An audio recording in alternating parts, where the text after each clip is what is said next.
नमस्कार आदाब, मैं हूं राव अकरम और आप देख रहे हैं मेरा हिंदी यूट्यूब चैनल। साथियों, आज की इस वीडियो में हम जानकारी करेंगे कि उत्तर प्रदेश में किसानों को कृषि यंत्रों के ऊपर सरकार किस प्रकार की सब्सिडी दे रही है। विस्तार से जानेंगे, लेकिन उससे पहले आपसे गुजारिश है कि अगर आप लोग पहली बार मेरे इस यूट्यूब चैनल पर आए हैं तो कृपया चैनल को सब्सक्राइब और बेल आइकन की घंटी को जरूर दबा दें, क्योंकि भूमि से संबंधित अन्य योजनाओं से संबंधित मैं इस यूट्यूब चैनल पर वीडियो बनाता रहता हूं और अच्छी अच्छी जानकारी दोस्तों आप तक मैं इस यूट्यूब चैनल के माध्यम से पहुंचाता रहता हूं। तो आज की इस वीडियो में मैं शुरू करने से पहले आपको बता दूं कि अगर आप मुझसे राब्ता या किसी भी प्रोजेक्ट पर वीडियो बनवाना चाहते हैं तो आप मेरे टेलीग्राम पर जाकर मुझे एसएमएस कर सकते हैं। टेलीग्राम के चैनल को आप मेरे सब्सक्राइब भी कर सकते हैं, वहां पर मैं 24 घंटे ऑनलाइन रहता हूं। तो चलिए आज की वीडियो शुरू करते हैं और जानकारी करते हैं कि उत्तर प्रदेश में योगी आदित्यनाथ के द्वारा किस प्रकार से किसानों को वहां पर सब्सिडी दी जा रही है और ऐसे कौन से कृषि यंत्र हैं जिन पर किसानों को सब्सिडी दी जा रही है और इस सब्सिडी का नियम क्या है, किस प्रकार की ये सब्सिडी है। जी हाँ, आपको मैं पहले ही बता देता हूं कि उत्तर प्रदेश में किसानों के लिए एक बहुत ही महत्वपूर्ण और लाभकारी योजना है। उत्तर प्रदेश सरकार कृषि आधुनिकीकरण को बढ़ावा देने के लिए यानी कृषि यंत्रीकरण योजना यानी सब मिशन और एग्रीकल्चर मशीनरी और एसएमएम के तहत यानी किसानों को भारी सब्सिडी प्रदान कर रही है।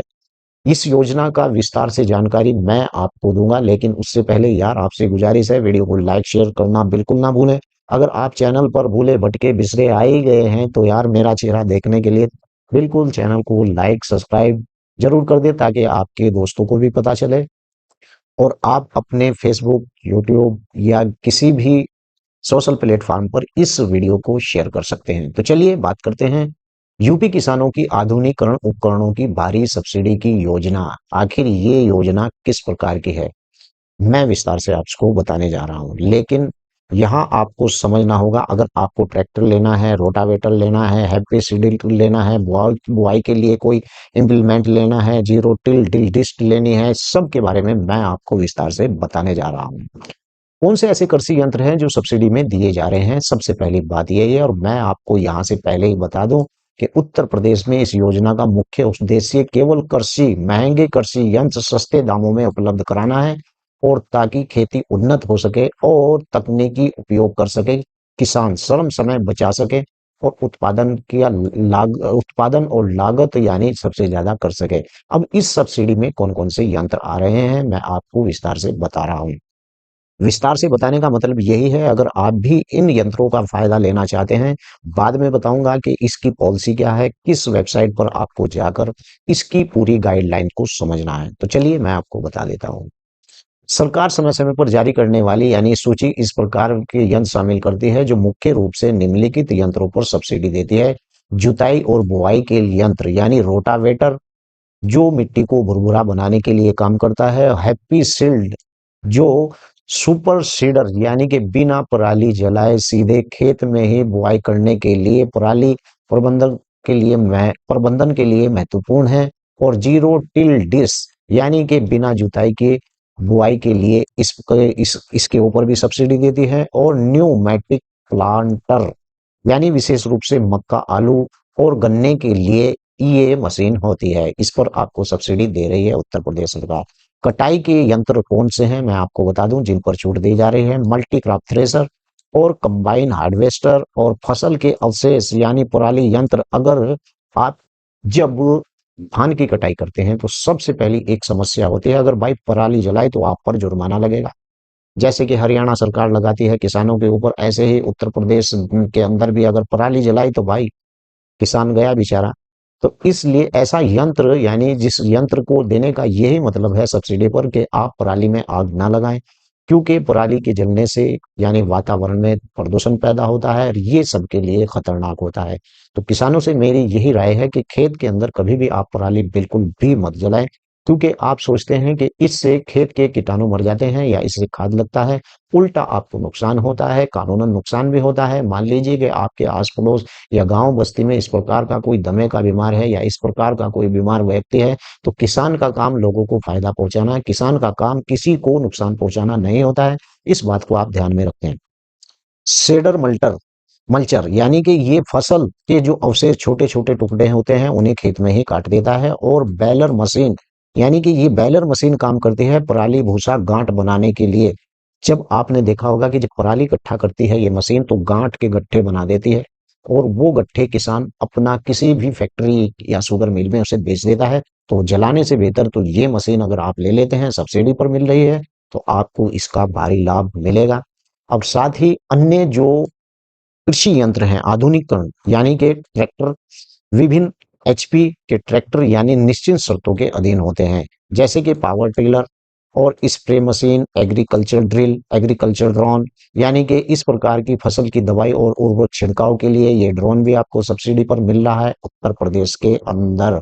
अब सब्सिडी यानी कितनी सब्सिडी दी जाती है, मेन मुद्दे पर आते हैं।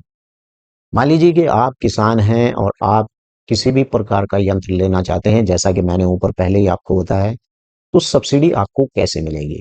आपने यहाँ तक तो वीडियो देख ली कि भाई अकरम भाई ने बताया है कि सब्सिडी मिल रही है, तो आज ही क्यों ना जाकर देखते हैं। लेकिन पहले इस वीडियो के अंदर समझ लें कि मैं कहना क्या चाह रहा हूँ और कैसे आपको सब्सिडी मिलेगी, जब तो जाकर आप दूसरे व्यक्ति से बातचीत करेंगे। तो मैं आपको बताता हूँ सब्सिडी दर। यंत्र श्रेणी यानी किसानों की श्रेणी, सामान्य, एसटी और महिला, ध्यान रखने वाली बात है जो मैं आपको बता रहा हूँ।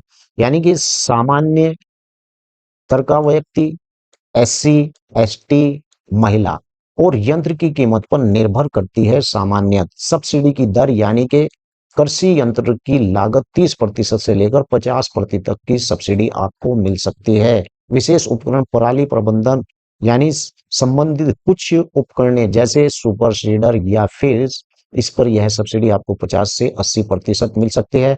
एससी, एसटी, महिला अगर किसान हैं तो इन श्रेणियों के किसानों को अक्सर सामान्य किसानों की तुलना में अधिक सब्सिडी यानी मिलती है, आमतौर पर 10% की अतिरिक्त सब्सिडी मिलती है। यहाँ तक तो आप समझ गए कि अगर आप सामान्य जाति से हैं, ओबीसी जाति से हैं, तो आपके अवेज में 10% अतिरिक्त सब्सिडी जो मिलती है वो एससी, एसटी की महिला अगर किसान है या एससी, एसटी है तो इसे 10% अतिरिक्त यानी कि सब्सिडी मिलती है। ये बात कान खोल के सुन ले यार। एक काम करना, अपने पास तो कोई इस प्रकार का एसटी, एससी वर्ग का व्यक्ति तो होता ही है, तो क्यों ना आप इसका फायदा उठा लें।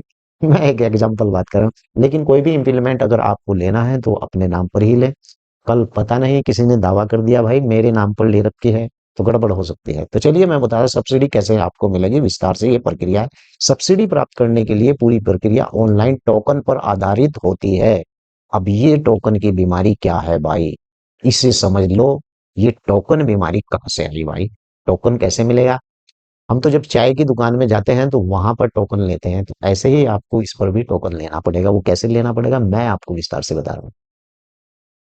यानी कि चरण फर्स्ट, ऑनलाइन आवेदन पंजीकरण भी आप करा सकते हैं पोर्टल पर। किसान को उत्तर प्रदेश कृषि विभाग की आधिकारिक वेबसाइट ई कृषि यंत्र अनुदान पोर्टल पर जाना होगा आपको। लेकिन यहाँ पर ध्यान दें, यह पोर्टल समय समय पर लक्ष्यों के अनुसार खोला जाता है। इस बात का आप बिल्कुल ध्यान रखें। जो मैंने पोर्टल बताया ये समय समय पर ही खोला जाता है। मैं आपको बता दूं कि किसान पंजीकरण, आवेदक का किसान पंजीकरण यानी किसान संख्या होना अनिवार्य है, पंजीकरण संख्या होना अनिवार्य है। आवेदन यानी किसान अपनी पसंद से यंत्र चयन कर सकता है और ऑनलाइन आवेदन फॉर्म भरना होता है उस किसान को। ये तो रही ऑनलाइन आवेदन की पंजीकरण प्रक्रिया। अब बात करते हैं दूसरे चरण में, टोकन मनी जमा करना कैसे होता है। चलिए आपने ऑनलाइन इस प्रकार का आवेदन कर लिया है, तो अब आपको आवेदन के साथ साथ टोकन मनी भी आपको देनी पड़ेगी दूसरे चरण में। मैं आपको बता दूं, आवेदन जमा करने के बाद योजना के तहत पारदर्शी बनाए रखने के लिए किसानों को टोकन मनी जमानत राशि जमा करनी होती है। टोकन राशि, यह राशि उपकरण की कीमत पर निर्भर करती है। जैसे कि 10,000 रुपए से लेकर 1 लाख रुपए तक उपकरण अगर आप लेते हैं तो यहाँ पर आपको 2,500 रुपए टोकन मनी जमा करनी पड़ेगी। और 1 लाख से अधिक उपकरण यानी 50,000, आपको 5,000 रुपए आपको टोकन मनी जमा करनी पड़ेगी 1 लाख से अधिक का, अगर ऊपर से आप कोई यंत्र लेते हैं। तीसरे चरण की अगर बात करेंगे, टोकन और खरीद की स्वीकृति कैसे होगी। ई लॉटरी, ई लॉटरी यानी कि यदि आपका लक्ष्य से अधिक आते हैं और लाभार्थी का चयन ई लॉटरी के माध्यम से भी किया जाता है, और स्वीकृत चयन होने पर किसान के उपकरण खरीदने की स्वीकृति भी दी जाती है। मान लीजिए कि भाई आपको एक थ्रेसर लेना है, उस पर आवेदन बहुत सारे आ गए।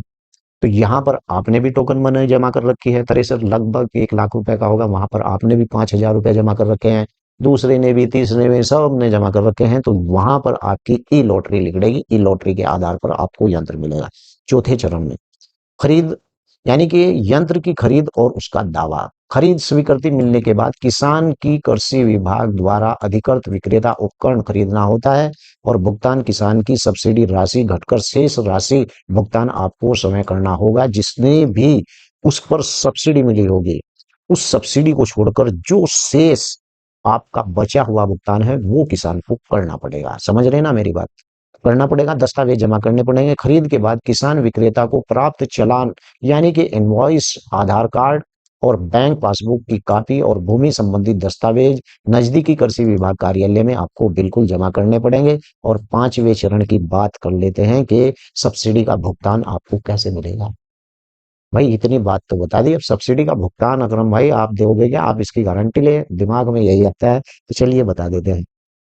नंबर 5, सब्सिडी का भुगतान कृषि विभाग दस्तावेज का सत्यापन करता है और सत्यापन सफल होने पर सब्सिडी की राशि सीधे किसान के बैंक खाते यानी डीबीटी में भेज दी जाती है।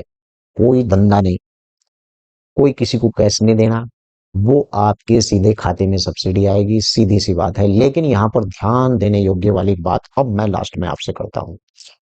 पोर्टल की अवधि सब्सिडी के लिए आवेदन पोर्टल यानी निश्चित समय सीमा के लिए खुला होता है, जैसे 15 अक्टूबर से 29 अक्टूबर तक या किसी अन्य अवधि में। ध्यान रखेंगे भाई, आपने यार वीडियो बनाई है तो वहां हम गए वेबसाइट पर, वो वेबसाइट खुली ही नहीं है भाई। नहीं, मैंने आपको बताया कि जैसे 15 अक्टूबर से 29 अक्टूबर या किसी अन्य अवधि में ये जरूर खुलती है। आप समय समय पर इसे चेक करते रहें। और नियम और शर्तें ये होंगी इसकी कि सब्सिडी प्राप्त करने से पहले कृषि विभाग की वेबसाइट पर जारी योजना, गाइडलाइंस और शर्तें आप जरूर पढ़ लें। और यदि आप आवेदन करना चाहते हैं तो आप यूपी कृषि विभाग की आधिकारिक पोर्टल पर सक्रिय रूप से जांच करते रहना चाहिए। लक्ष्य कब खुलेगा ये आपको तभी पता चलेगा। क्या आप जानना चाहेंगे कि कृषि विभाग के आधिकारिक पोर्टल आवेदन के लिए वर्तमान कौन से यंत्र उपलब्ध है? तो मैं इसके लिए अगले वीडियो इसके ऊपर ही बना दूंगा और आप निश्चिंत उस वीडियो को देखिए, आपको सब समझ में आ जाएगा। वीडियो कैसी लगी है वीडियो के नीचे लिखकर जरूर बताएं। आपका कोई सवाल है तो आप मुझे टेलीग्राम पर, मेरा एक चैनल है, उसे सब्सक्राइब कर लें और उस पर आप, मैं 24 घंटे रहता हूँ, उस पर आप अपना कोई भी सवाल लिख दें, मैं उस पर जवाब दे दूंगा। जय हिंद, जय भारत, खुदा हाफिज। वीडियो जरूर बताएं कैसी लगी, कहाँ से आप देख रहे हैं, अपने जिले का नाम, अपना नाम जरूर लिखें। धन्यवाद। जय हिंद, जय भारत।